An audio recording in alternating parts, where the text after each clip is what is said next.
লোভ মানুষকে কতটা নিচে নামাতে পারে, কি থেকে কি করতে পারে আপনি ভাবতেও পারবেন না। পাশে একটা মেয়েকে দেখতে পাচ্ছেন, মুখটা ঢেকে রেখেছে, তাকে পুলিশ নিয়ে যাচ্ছে। তার অন্যায় কি, অপরাধ কি, বা কী দোষ করেছে শুনলে আপনি স্তব্ধ হয়ে যাবেন। দেখতে কিন্তু অনেক সুন্দর, দেখেন বুঝাই যাচ্ছে। মেয়েটার একটা বিয়ে হয়েছিল, কিন্তু তার স্বামীর সাথে বেশি দিন সংসার করেনি, ছেড়ে দিছে। পরে অন্য একটা ছেলের সাথে তার সম্পর্ক হয়, এখনও তার বিয়ে হয় নাই, কিন্তু স্বামী স্ত্রীর মতো থাকে, সব কিছু করে। এ নিয়ে তার পরিবারের কিন্তু অনেক দ্বিমত রয়েছে।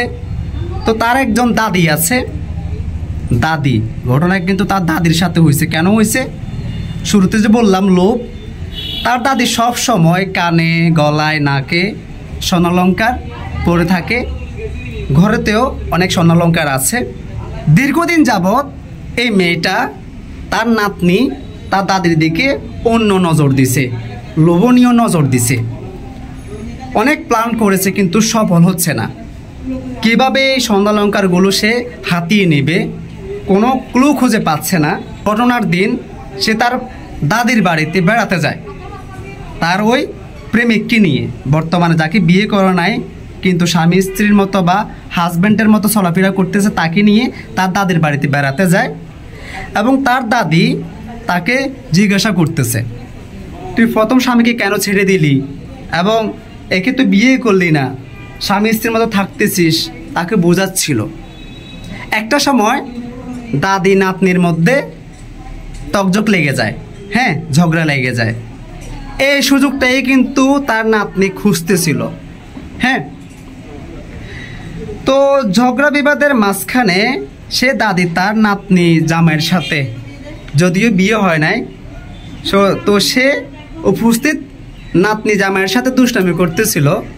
একটা পর্যায়ে তার হাতে ছিল টর্চ লাইট, সে লাইট দিয়ে দাদির মাথার মধ্যে সজোরে আঘাত করে।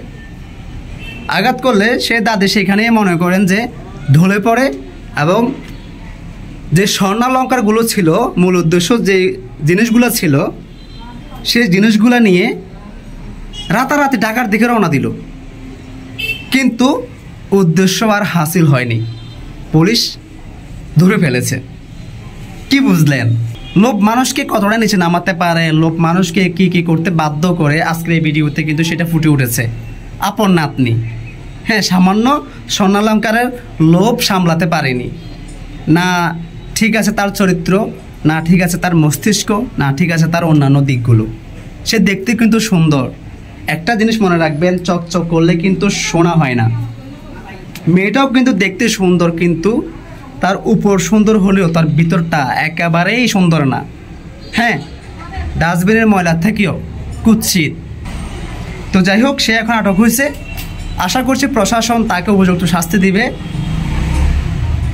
তো আরেকটি কথা বলি সর্বশেষ, যাদের ঘরে স্বর্ণালঙ্কার আছে, সবসময় কানে, গলায় এগুলো পরিধান করে রাখবেন না। একটু গোপনে রাখবেন, লুকিয়ে রাখবেন। আপনার আপন মানুষটাই হতে পারে আপনার জীবনের সবচাইতে বড় কাল। ধন্যবাদ সবাইকে।